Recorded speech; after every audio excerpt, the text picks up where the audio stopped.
Crest toothpaste with Fluorostan, the toothpaste that stops soft spots from turning into cavities, and Liquid Prel shampoo. Good evening, I'm Bob Warren.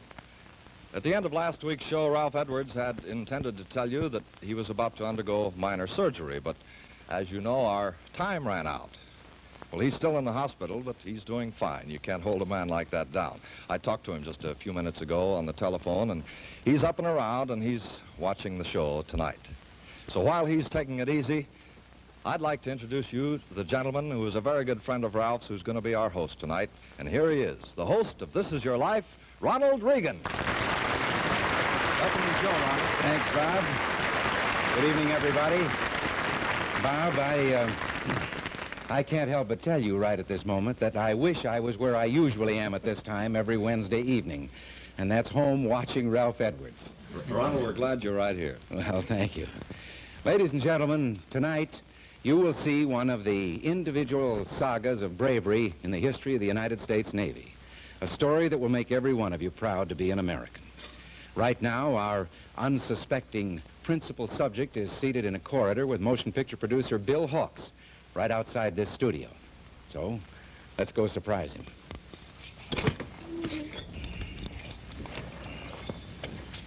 Well, hello, Bill. How are you, Ronnie? Glad to see you. Glad to see you. This is Commander Hugh Barr Miller, Jr. Well, how do you do, This sir? is Ronald Reagan. Glad to know you. I saw you. I went to the birthday party of your son. He was about 5 or 6, something like that. Well, say, this is kind of a reunion. What are you doing over here in Burbank, Bill? Well, we came over to watch a rehearsal, Uh-huh. and we're going to see a picture of Warner Brothers. Oh, that's what you think, Commander Miller. Uh-huh. Yes. But actually, this was just an excuse to get you out here to our studio so that we could say, tonight, Commander Hugh Barr Miller, Jr. of Pensacola, Florida, this is your life.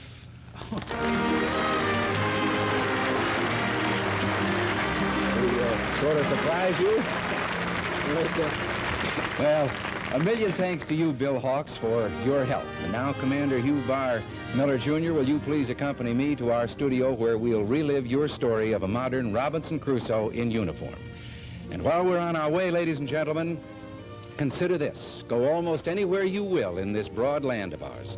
Pick out almost anyone from the crowd, and the chances are this would be true.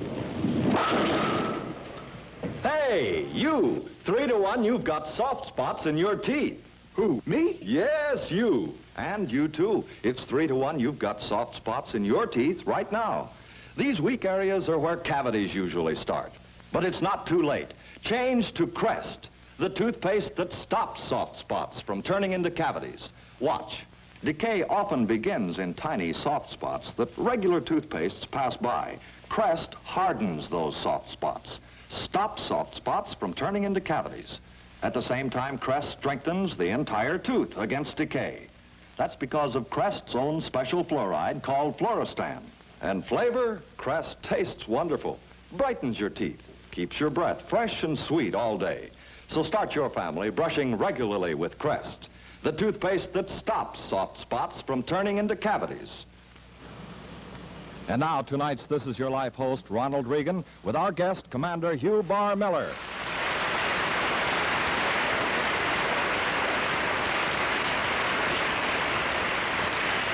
Well, as you can see, Commander Miller, we've partially recreated on stage one of the scenes where many of your exciting adventures occurred.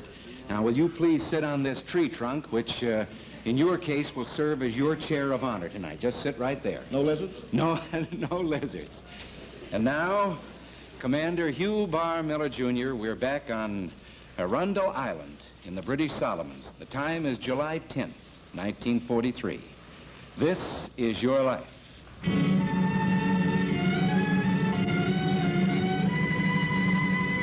Arundel Island, 12 miles long, 5 miles wide, a wild, jungle-infested speck in the South Pacific, held by a then vicious, cruel, and hard-fighting enemy, the Japanese. You, now a lieutenant, along with 4 enlisted men, are without food or water. What was your physical condition, Hugh? I'd been pretty badly wounded. And so badly, in fact, that these boys were having to help me through the jungles with the use of a large staff. Mm-hmm. You were unable to walk? I could walk, but not too well. Well, now, as you listen to the sound of bitter fighting on nearby New Georgia islands, your thoughts go back to the night of July 4th and to the USS Strong, covering the landing of our Marines. Right. It was the night that our ship was torpedoed and Hugh Barr was very badly injured. The captain of the USS Strong, then a lieutenant commander, now Rear Admiral attached to Joint Task Force 7, and here from Washington, D.C. is Rear Admiral J.H. Gus Welling.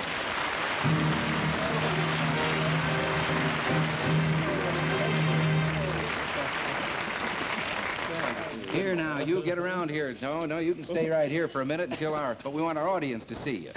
And incidentally, while we're straightening that out, where were you standing when the Strong was torpedoed, Hugh? I was on the flying bridge right over the captain's head. And you were probably the only man aboard there that knew what was going to happen because you saw something, didn't you? I saw the wake as the, behind the torpedo. That's right. But I saw the wake, and I yelled at the captain, torpedo, port, and just grabbed the side, and then it hit him. It didn't have a chance to do anything. And then what happened, Admiral Wellings? Well, at first we thought we could save the ship, but then we made an inspection and the ship's back was broken and she was just about to sink. Mm-hmm. And after you scramble down the port side of the ship, you find two men trapped against the Strong in some rigging. What was the first thing you did? Well, these men were caught with a line that had whipped back from the bow of the ship and caught in the torpedo hole where the torpedo had gone in. And they were absolutely helpless. They were unhurt. And I pulled out my sheath knife and cut this line and cut them loose. And then what happened to you, Admiral Wellings? Well, as the ship was sinking, he grabbed these two men by the collar and kept them afloat. But shortly thereafter, the depth charges exploded and must have knocked you unconscious, but he still kept those two people afloat. Mm-hmm. And with the two men in tow, you make your way to a nearby floater net. It took me about half an hour to pull Hugh Barr aboard that net. A voice you haven't heard in 13 years, Hugh Barr Miller. Formerly a Lieutenant J.G. on the Strong, here from Reading, Massachusetts, is Milton Hackett.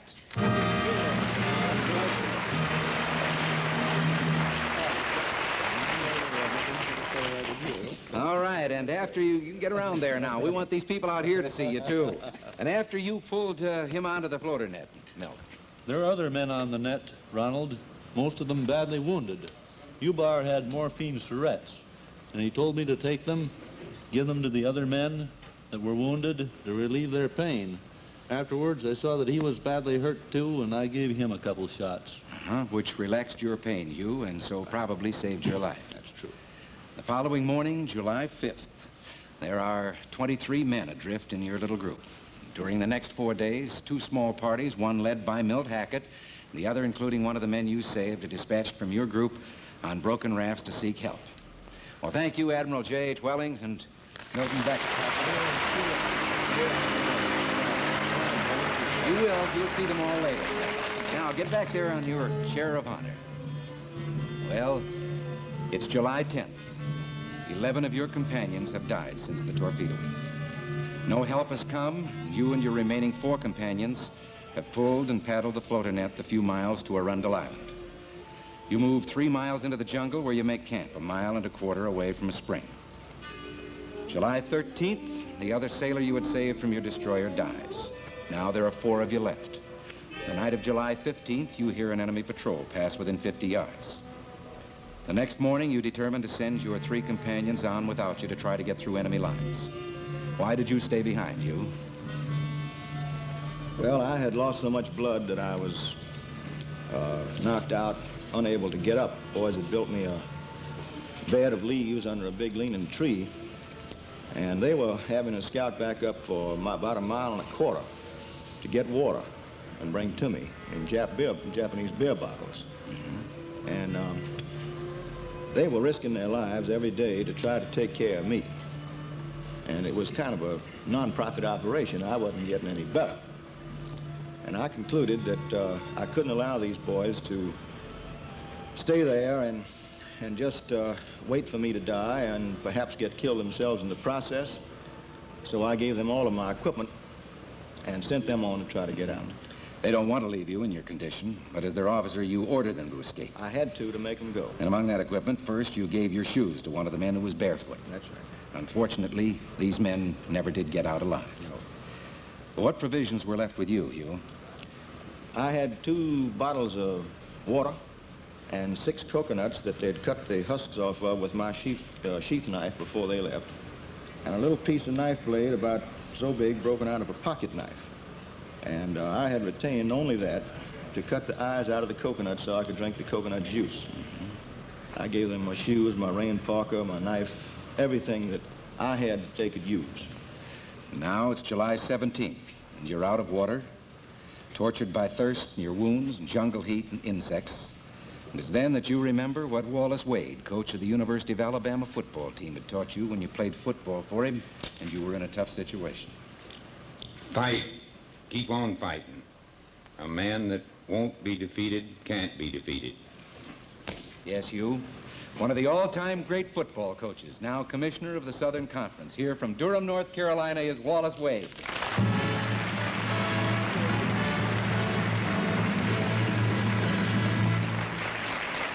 I'm having trouble getting you two in our camera here.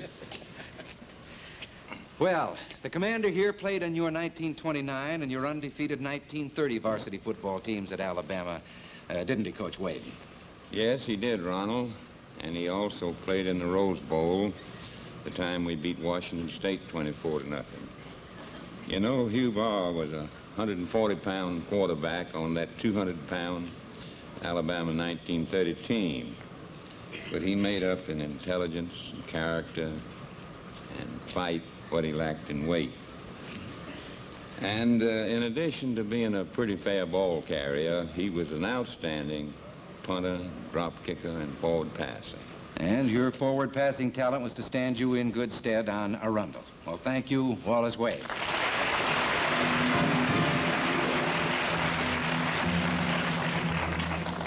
Now, July 18th, 1943. With the aid of a staff, it takes more than half a day to make your way to that spring 1.25 miles away. And in so doing, you cross an open sandbar. An enemy zero spots you. What happens? Well, he saw me. He didn't have time to cut me down. The Marines were after him. But he did have time to dip and give me a burst. There was nothing I could do about it. I just had to stand there and take it.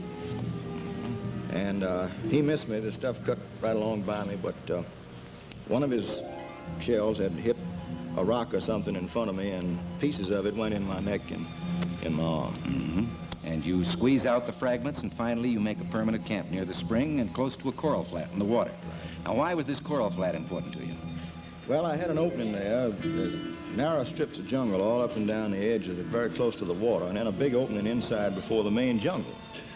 And at one point there, close to this spring, which was the only good water on the island, the jungle grew out into 2 prongs, and there was an opening in there that I could get into to try to flag friendly planes without being seen all the way up and down the beach. Well, a man alone, you'll soon be dodging hundreds of Japanese patrolling Arundel Island in search of you. And we'll learn about the rest of your thrilling and heroic odyssey in a few moments. But right now, Commander, you just rest easy, and we'll be back. And now, let's listen to a very charming lady with very definite ideas about home permanence, Miss Ruth Jackson. If you feel as I do about home permanence, I'm sure you'll be happy to hear about this one. New Lilt. Personally, I'm tired of that dip-dab routine, and I'm sure you are, too. You know, down in the dish, up in the hair, again and again. Well, that's the beauty of New Lilt. No dish, no sponge, no messy cotton. Lilt has a squeeze bottle and a special lotion that work together like magic. Squeeze bottle magic. You just squeeze the lotion right onto your curls. What could be faster or easier?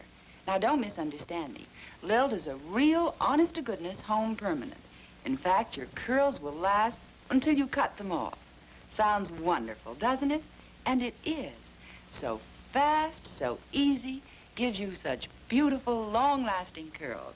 Ask for it. Lilt Home Permanent. Thank you, Ruth Jackson. And now back to This Is Your Life, Commander Hugh Barr Miller, Jr., a wartime Robinson Crusoe.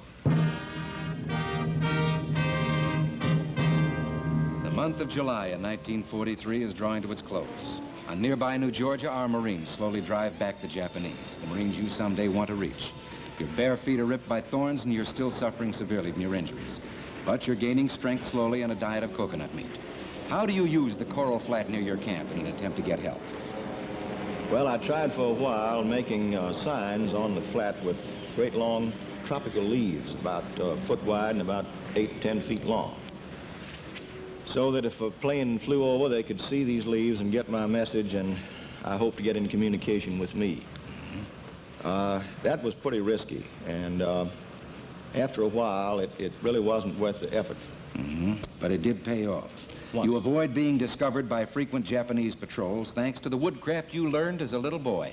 Although Hugh was born in Tuscaloosa, Alabama, he learned that woodcraft from a wonderful old employee of ours on our Mississippi plantation. Yes, Hugh. Here from New Orleans, Louisiana, is your older brother, Robert Miller.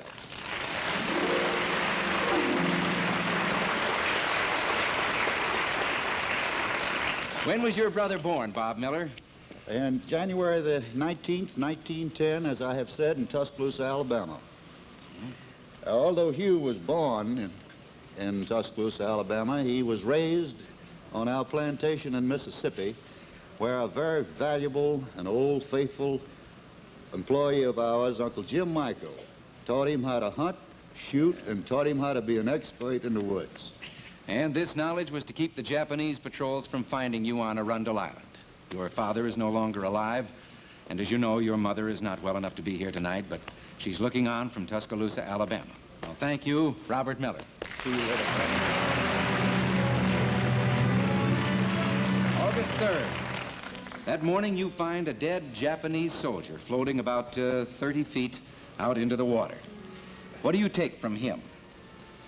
Well, his shoes first and his socks, they were really what I was after, because couldn't be in any worse place than being barefoot in the jungle. And then I saw this bayonet, and having lived so long with this little piece of knife blade, that bayonet looked mighty good. Yeah. So in taking off his belt and his scabbard and the bayonet, he had a little canvas carry-on there with 2 grenades. So I actually got his shoes and his socks, 2 grenades, a bayonet, and his belt and scabbard. And a few nights later, you spot a 5-man enemy patrol approaching your camp. Fearing you're about to be discovered, what do you do? I killed these men with the grenade, knocked them down, had to finish off one of them with the bayonet. But the only reason I hit them was because they were about to stumble in my camp, and I had successfully attracted the attention of 2 American planes up to that time. And I had to maintain my position, I felt, in order to be rescued. And you hope that the sound of the naval bombardment on nearby New Georgia Island will cover the grenade explosion. From their bodies, you take their shoes, more grenades, and uncensored mail that's to prove of intelligence value. But their rifles are smashed. That's a grave disappointment to you, because you will need a rifle if you're to make your way through the Japanese lines to reach our Marines, safety, and eventually your wife and family. I had received a telegram from the Navy that he was missing in action, but I was certain he would get through safely. Yes, Hugh, your charming wife, Frances Lee Miller.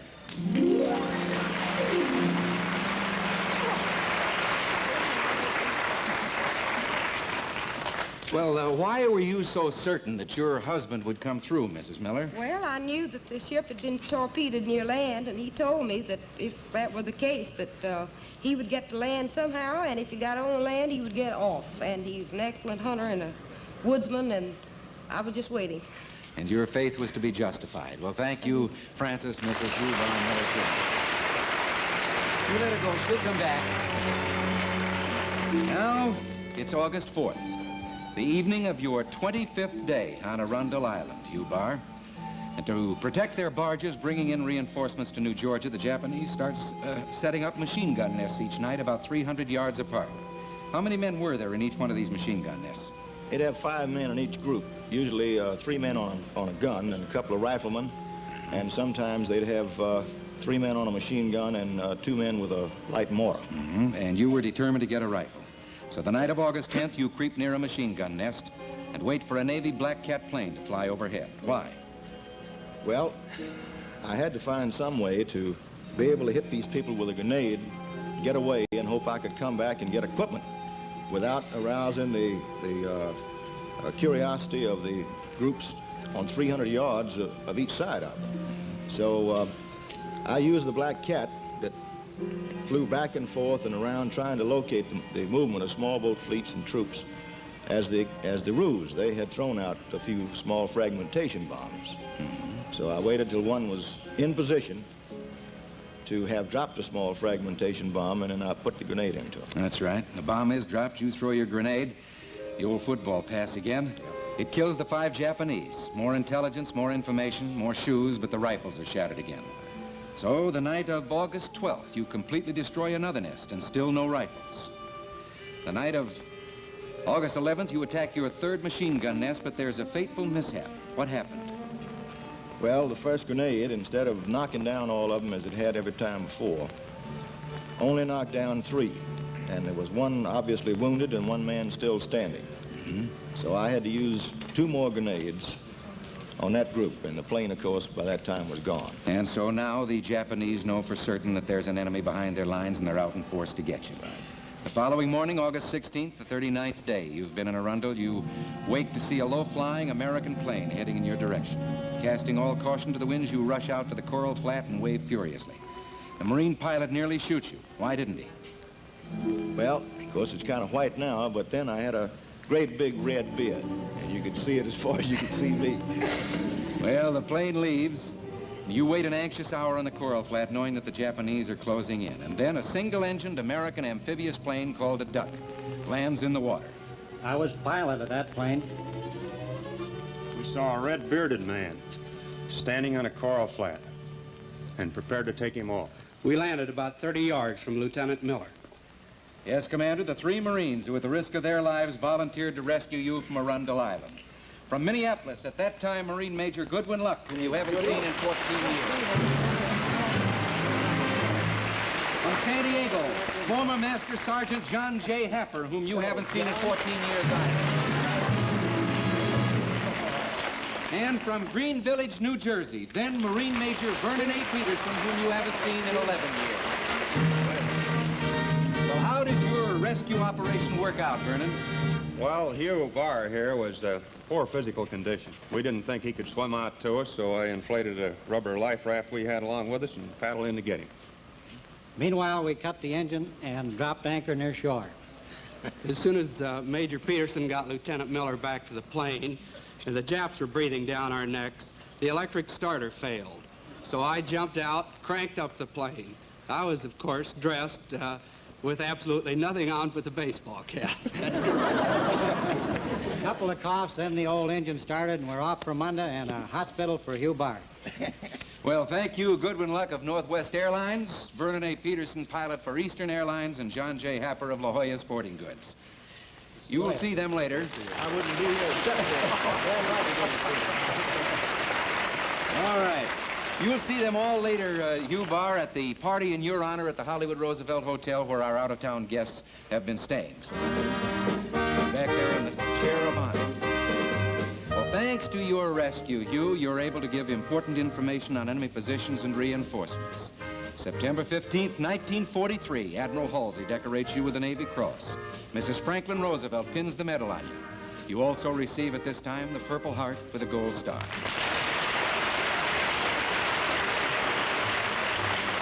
Now, this night would not be complete for you without the presence of your 3 sons. And here they are from New York City, Hugh Barr Miller III. And from your home, Pensacola with Francis, your sons Landon and Fitzhugh.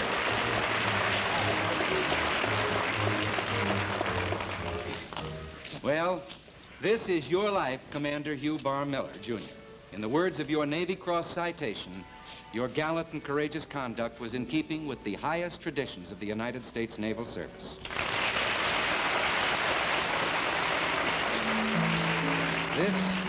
This has been an honor for me, and I'm sorry that Ralph couldn't have been here tonight, but I'm sure that I'm speaking for all of you when I say that we hope Ralph will be back soon. Thank you very much, Ronald Reagan.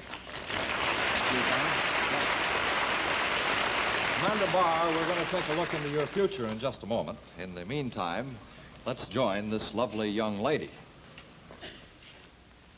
Wouldn't you love radiantly alive-looking hair, Spring blossom fresh and fragrant, and so sweetly clean. Radiantly alive hair, caressably soft and inviting as a summer breeze. Radiantly alive hair, breathlessly bright, sparkling and glowing as winter stars. Yes, radiantly alive hair for you with new Liquid Prell shampoo. New Liquid Prell is extra rich. That's why it leaves your hair looking radiantly alive. Some shampoos are so thin they're watery and wasteful. Some others so thick and cloudy they can actually dull your hair. How gloriously different Liquid Prell is. Not too thin, not too thick, but just right with radiant beauty in every drop. It leaves your hair looking radiantly alive because it's extra rich. For your next shampoo, try extra rich Liquid Prell. And now, Commander, let's take a look into your immediate future. First of all, for your lovely wife, Frances, Marshall Jewelers of New York City has designed this beautiful gold charm bracelet, and Marshall has also custom designed some handsome portrait crystal cufflinks for you, Commander. And in addition, we'll see to it that you receive a complete film of tonight's show, as well as a 16-millimeter Bell & Howell sound projector and camera. And next, Commander, we understand that you and your wife spend many leisure hours looking and listening to music, so Crest has for you this magnificent Magnavox, world leader in high fidelity, as well as an AM/FM radio and record changer with high-fidelity remote speaker, and as well a Mercury record library made up of all types of music, classical, popular, instrumental, and jazz, and some show tunes for your high-fidelity listening pleasure. And finally, little bird told us that you and your wife for a long time both been hoping that you could get yourself a new kitchen. Well, Commander, that day has arrived, because very shortly you'll be receiving a completely new Amana Stormore freezer plus refrigerator. It's the famous Amana freezer combined with a full-size Amana refrigerator, and being just 32 inches wide, it'll fit in your kitchen. Got a Tappan gas or electric range called the Meadowbrook with Tappan's exclusive Visualite oven. Can't believe A Maytag all-fabric automatic washer with 2 washing speeds, water level control, new cold water wash and rinse, and a matching Maytag no-vent automatic dryer. And a KitchenAid automatic home dishwasher by Hobart, featuring exclusive revolving wash action and electric hot air drying, and you just load it and latch it and leave it. And the gift we know that you'll really need and want from the famous Amana colonies in Amana, Iowa, their deluxe 1957 room air conditioner that's whisper quiet. All this from Crest to you. Well, Commander, this is your life. Commander Hugh Barr Miller, and good luck to you on the picture which we understand is going to be done that's based on your life. The freedom that we Americans are enjoying tonight is a cherished present bought with the faith and courage of men like you. Good night and God bless you. Thank you. Our guests were flown here by TWA, Trans World Airlines, who now fly the newest and most luxurious airplane in the skies. Fly the finest, fly TWA Super G Constellation.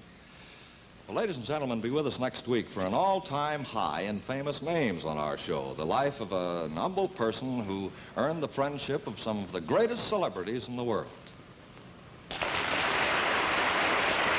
This is Your Life is a Ralph Edwards production, produced by Axel Gruenberg and directed by Richard Gottlieb. Our guest host tonight was Ronald Reagan.